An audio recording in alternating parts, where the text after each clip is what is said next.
Have you ever heard somebody say something and it just stopped you in your tracks? Well, today, Anthony and I are going to be sharing the words of wisdom that Nelson Nash has shared with us over the years, and we're going to give you our favorite lines. So stick around. Welcome to the Infinite Wealth Podcast, where we teach clients how to build wealth and create passive income without the risk of Wall Street. Welcome to the Infinite Wealth Podcast. I'm Cameron Christensen, along with our co-host Anthony Faso. And today, as I mentioned, we're going to be talking about the words of wisdom that Nelson Nash has shared over the years. Anthony and I have compiled our list, our top three that we're going to be sharing with you guys. Anthony, you excited to discuss this today? To me, Cameron, I was surprised how difficult this was when I took some time to write down like the words of wisdom that I remember from Nelson Nash. Really hard to only pick three. I agree. I don't know how many. I've revisited his books and his teachings many times over the years, and so there's a lot of knowledge and a lot of information that I've kind of taken from Nelson. So I agree wholeheartedly with you. Really difficult to get it down to three, and in fact, I didn't pick some of the easy ones.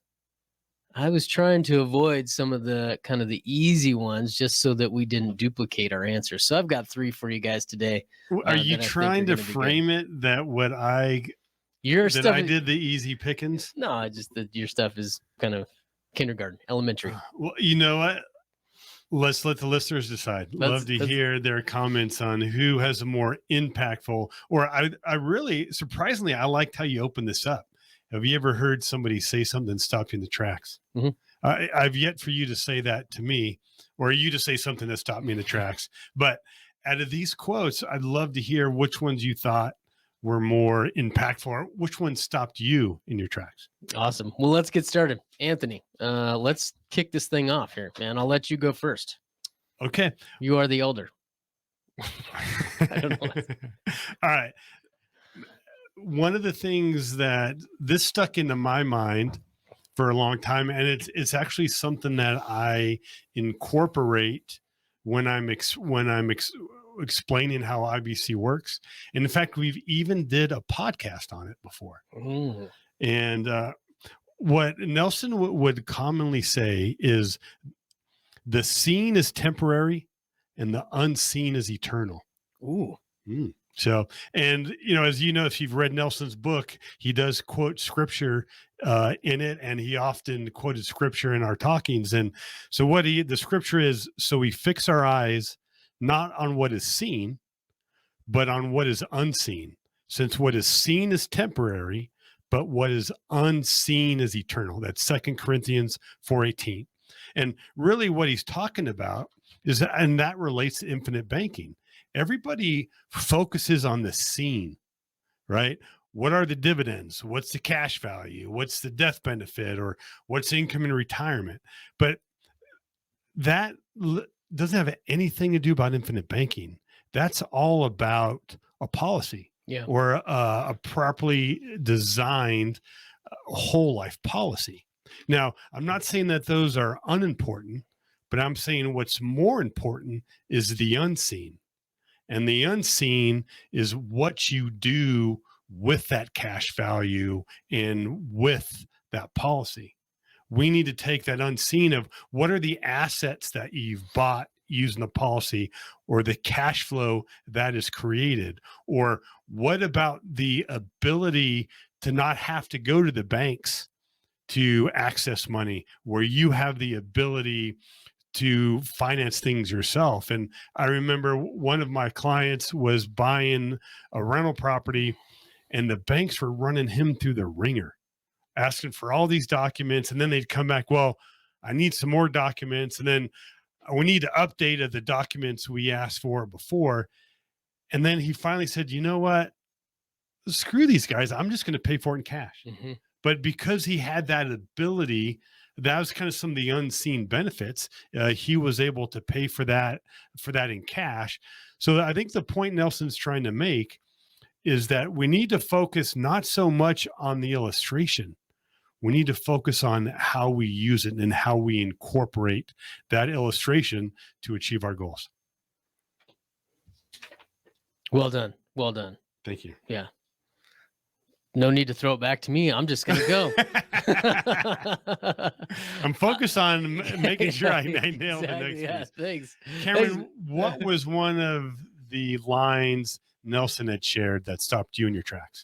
One of my favorite lines that he always shared is this. He would always say, "This is more caught than taught." Oh, okay. And I can appreciate that. I've grown to appreciate it more, especially now in the advisory role that we've been in for a while. Is that, man, when people call in and they've caught this idea of infinite banking, there is a level of excitement that they have in their voice, right, when they're meeting us. And they have all these ideas of what they could go do with it. And to be honest, man, it's really, really fun, right? It is exciting to get in there and meet with somebody that kind of has all these opportunities that they want to go after. And then we just kind of help them organize it. And so that part of it is a lot of fun. The other one is on the tot side. It's funny is like we do have people that come to us and logically they know that this is a good avenue to go through, and we'll go through the numbers with them, and it kind of makes sense once we show them the numbers, and they'll move forward. And what I found is that typically like year 2, and then sometimes year 3 is like that light bulb goes off, right? Is where they're like, you know what? I've been doing this because I knew it was a good idea, but I just didn't know, right? And so they talk about this light bulb going off. And so it's an interesting transition that people make. And in fact, I had a meeting earlier today with a lady that was looking at infinite banking, and it was all very logical. And she was like, "Man, you know what? I know I need to do this." She's like, "But I feel like I just haven't caught it quite yet." And so no problem, right? We'll continue with the education. And I gave her some additional resources to look up. But man, that is one of my favorite quotes that Nelson used to share. And I don't think I'll ever forget it. So, well, let me ask Cameron, are you putting these in any particular order? well, mine are going to be top 3. But no, I was just going on. I've got, no, mine are random. Okay. Yeah. I actually put mine in order, which made it even more difficult. Oh, wow. Okay. Well, Anthony, please share us number 2. Okay. Now, this next one, I think, relates not only to infinite banking, but really to be successful in life. Okay. And better be good. That is, it's all about how you think. Is that one you chose? No. Okay. And what he's relating it to it in regards to infinite banking is that we need to think like a banker, right? That we're in the banking business. And a common issue, because I had this come up with a client just the other day where there was concern about them taking a loan out. And the actual word loan kind of gave them an uncomfortable reaction, right? And what he's talking about is we need to think. So the question is a loan an asset or is a loan a liability? And most of the time people are going to say, well, it's a liability, but it all depends on what side of the table you're on. When you have to repay the loan, then it's a liability because you need to hand over that money. But what about from the banker's perspective? From the banker's perspective, loans are assets because that's how they receive money. So he wanted people to understand or to think like a banker. And also, but really, if we take it a little bit deeper or expand it, I think that your perspective on how you think is a direct relation to your happiness and your success. And to me, I saw this firsthand when a few years ago, time flies, so it was many, many years ago, but my wife and I went on a missions trip to Ecuador.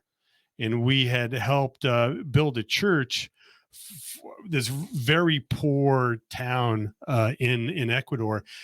And the kids, when they came out of school, they would come running over to where we were with just smiles on their face. And then they wanted to play. And we'd play soccer or some sort of game. You know, some of these kids are running around with no shoes on. But you know what they also had on? Our smiles. Like, these kids were happy. They were happy to be playing and having a good time. And my thought of, if I went back to United States and saw like some 10-year-old boys or girls on the playground, I don't think that they would be wearing smiles, Mm. so, and also if you start reading, you listen to any guru, right? Whether it's Tony Robbins, Ed Milet, or like, for example, any goal setting program, it's really about, it's kind of like a mind game. Like we really need to, lack of a better word, to kind of trick our minds into setting these goals and getting some rewards to do that. So I think to be successful in infinite banking, but also generally in life, it all flows down to how you think. Cameron, of course, before you say that was a great one, why don't you don't need to. What was your second one? My second one actually kind of goes along the lines of yours. Is one of the things that Nelson used to say all the time was the policy owner's behavior is more important than the policy.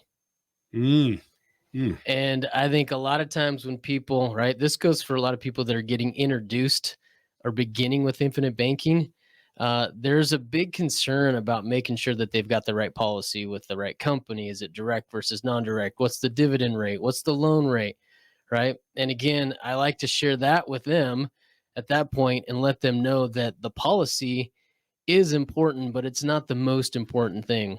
The general rule of thumb that we typically share with clients is that that policy is going to produce 20% of the results that you're going to see down the road. And what you do with those cash value, with that cash value, is going to produce 80% of the results for you. And so it's important, but it's not as important. We do need to spend time and make sure we do our due diligence. It's set up properly. But man, we can't get caught up on those small items, right? We need to be focused on creating wealth, leveraging that cash value for opportunities. So again, one of my favorite quotes that I've shared often.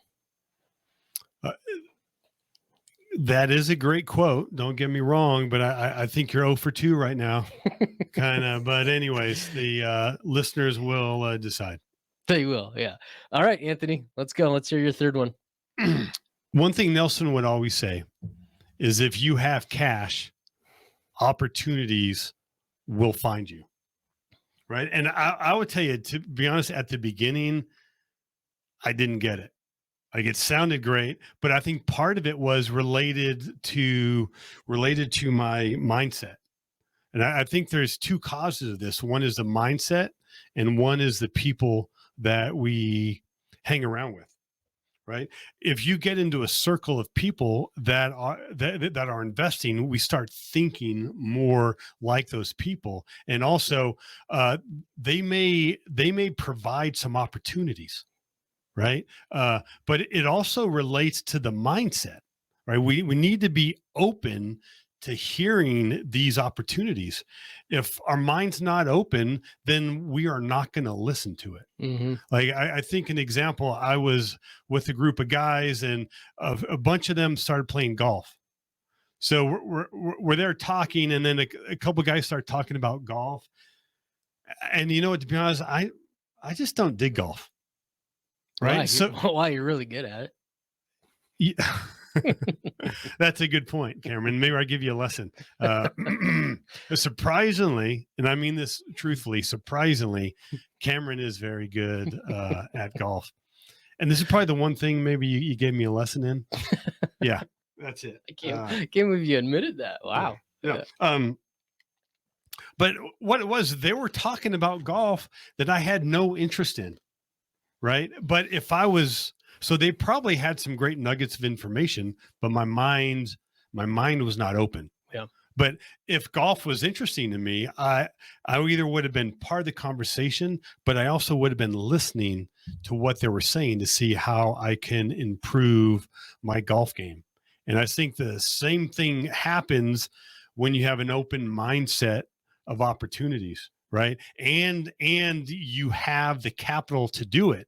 So when you hear somebody talk about an opportunity, if you don't have the capital or the will, then you're just going to ignore it, or you're going to change the channel. Mm-hmm. But if that's something you're interested in, you're going to be open to it. And so you're going to maybe ask more questions and dive in deeper. And one thing I'd also like to say with mindset, typically that is part of the content that we are listening to, or that we are exposed to. Like, for example, people here on the podcast, because you're listening to this because you want to create your passive income to be more than your monthly expenses, right? So your mindset's open to it. So you're here listening to these opportunities, where other people who don't, they're listening to music, or maybe some news, or some talk radio, or some sports radio. But people here, because you have your mindset open, and I'm going to brag about this podcast, but we are presenting some ideas that, to be honest, I hadn't even heard of before they were here. Yeah. Right. I didn't hear about flipping raw land in the middle of nowhere, or flipping cash flowing websites, or owning ATM machines, or laundromats. But because my mind is open, I'm getting exposed to these additional opportunities. Yeah. That's it. That's it. Oh, great. Well done. Again. No, yeah, sorry. Thanks. Wow. I thought we were done, Wow. but All about Cam, let's hear what this third drop of wisdom is. Number 3, right? When I'm sitting there thinking about Nelson Nash, man, I go back to when I first got into IABC, and to be honest, I would listen to Nelson speak, and he had this disdain for government programs.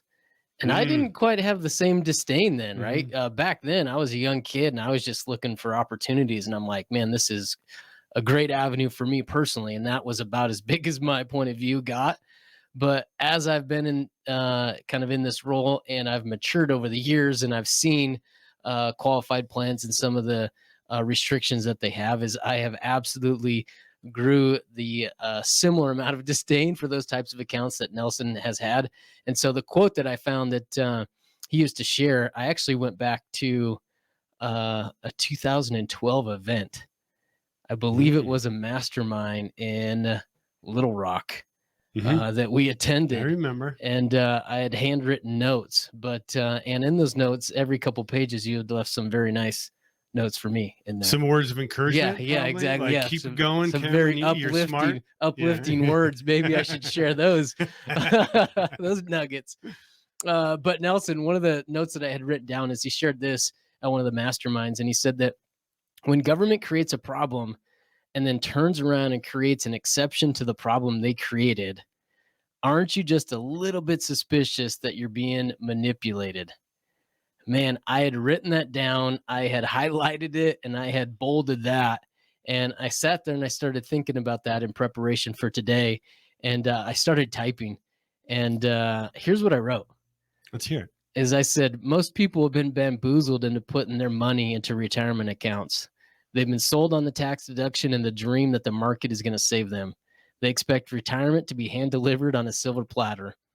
People are realizing that that's not going to happen, and the sooner you reach this realization, the better off you're going to be. You had better take control of your finances and realize no one is going to do it for you. If you're out there looking for an exception to the rule, consider this. Quit playing their game. So that was good. Over the years, I've grown to appreciate the fact that I've got the greatest amount of control over my money, that nobody can ever tell me if or when I need to start taking money out of it. And so that's one of the things that I've appreciated Nelson for introducing me to over the years. And that's a quote that I'll never forget. Cameron, I would say you did a good job on that. And I love how you had expressed it yourself. That was a great quote from Nelson Nash, and that was on my initial list. However, if I had to weed them down, like, it didn't make the cut, right? but I got it right here. Oh, I just great. crossed it out. Wow. Okay. So do you have any others? You tapped out? Do you have any more stories about little boys smiling in Africa? I don't. It wasn't Africa. Okay. But I wasn't listening. I'm sorry. I would tell you, I am like knee deep in the book by Ed Milet called The Power of One More. Okay. Thus, I got one more. All right. Okay. Yeah. And this one, just to give I got a little drama and suspense to it. Okay. Better be good. This quote is something that was recently talked about in the recent hit on Netflix, The Fall of the House of Usher. Okay. And I will say, when I talked to my wife about watching that show, she didn't understand. And she's like, The Fall of the House of Usher. I thought Usher was making a comeback. He's performing at the Super Bowl. But to my wife's dismay, this show is not about the entertainer Usher. Okay. But not only was it in that show, this is also something that I've used many times with my kids. Okay. Okay. So anticipation. Okay. Is killing yeah. And one thing, Cameron, one thing Nelson would say is, he who has the gold makes the rules. That's a good one. And I was really surprised to see that in the show. And I want to verify this, but that was actually on the front. I think it said on a comic book. And if I remember correctly, it was a Superman, the third copy, or the third comic book. I don't know if that's true, but it's kind of interesting where you hear these things on more of a business setting, and then to see it when you're watching the show. And where I think Nelson was mainly focusing on that, in essence, what he's saying, he was focusing on, if we need to borrow money, what he's saying is most people don't have enough capital. So thus, when they want to do something that they can't afford, they have to get the capital from someone else. And the person who has that capital, they're the one who's going to dictate the terms of you accessing the capital. So thus, what he's saying, he who has the gold makes the rule, because the banks have the gold. If you want access to it, they're the ones who are going to make the rules. And of course, I always like to, try to teach my kids lessons. And also I like to have a good time doing it, or at least for myself. And this is something I would use if the kids wanted us to maybe do something or spend money on something. It's a golden rule. Daddy's got the gold, so daddy makes the rules, right? And if you want to make your own rules, then make your own gold. And eventually you will. But until then, you got to follow the golden rule. I'm so glad you didn't say you got to follow daddy's rules. Anthony, well done. You're 4. We're good. You look like you got more to say. Well, I would say that, to be honest, the last time we did this, you ended up having one more. Yeah. And again, I'm not going to be outdone. So I wasn't sure how many you were going to do, but I was going to be ready. But I won't explain them, but maybe I'll just say a couple that like you just said extras. Okay. That did not make the cut of the top 4. Okay. This one I really like. Money will not buy happiness, but poor stewardship of money will steal happiness. And then I had the one that you talked about, the government plans that didn't make the cut. So I won't waste time on that. This one's good. If some authoritative power distributed all of the money in the world equally among all the people in the world, within 10 years, 97% of the money would be controlled by 3% of the population. I agree with that. That's a good one. And this one I kind of took off because I thought you would have taken this one. I didn't. You finance everything you buy. You either pay interest to someone else, or you give up interest you could have earned otherwise. That's a great lesson. And then one more, the final one. Everyone is in 2 businesses. The one they make their living and the banking business. Another great one. Well done, Anthony. Well done. I think you win just from sheer volume of quotes that you shared. do whatever I can to win. Like I will do it. The power of one more. But Anthony, well done. Hope you guys enjoyed these quotes. We shared these ones because these are important to us. We've heard them over the years and they come up often. And so we wanted to share them with you guys. Hope you found some value. Feel free to rank those. Let us know which ones you liked in the comments below. Go make a fantastic day. Take care. If you like this video, I know you're like this one. And if you want to learn how investors use infinite banking to increase their returns and lower their taxes, check this out. And if you have some questions and want to see if infinite banking is for you, hop on a discovery call with us. Link for that will be in the description.